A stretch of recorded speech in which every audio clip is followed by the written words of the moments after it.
the fish. Those who ate the loaves were from 5,000. The Gospel of the Lord. Praise to you, O Lord Jesus Christ. Please be seated.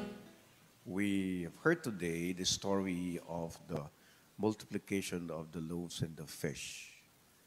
And this gospel speaks about God's providence. And this gospel speaks about the power of sharing and the power of giving, in which we cannot undermine God's blessings and providence. You see, only with 5 loaves and 2 fish, able to feed thousands of men. We're about 5,000 of men, in which if we are to look into our context, sometimes we could just easily say, what is 5 loaves and 2 fish, comparably with the 5,000 men? It will not be enough. Amen? But you see the power of God's providence. And especially if we have to look at the story, they've started to move. They've been moved also to share what they have. I think this is the miracle of sharing, the power of sharing. That no one goes hungry, no one goes poor, no one goes undeprived if everyone starts to share and care. I think this is, kung titignan natin, is it really a miracle?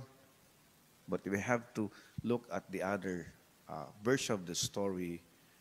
It's a miracle because it was the power of sharing. That's why they were able to feed 5,000 men. And we always believed in the providence of God in our life. Naniniwala pa rin tayo na sa gitna ng ating kawalan at pangangailangan, kapag tayo naniniwala, nananalig at nagtitiwala sa Diyos, hindi tayo pababayaan ng Diyos. Amen? That's why we always say God will provide. And in God's providence, we know that we are also being challenged and transformed, that hindi tayo pababayaan ng Diyos dahil we have also been generous giver, generous sharer, na kahit pa paano, hindi naman tayo nagkait ng ating biyaya sa kapwa. Divine providence is telling to us that this is the generous sharing, the generous giving of God's blessing to one another.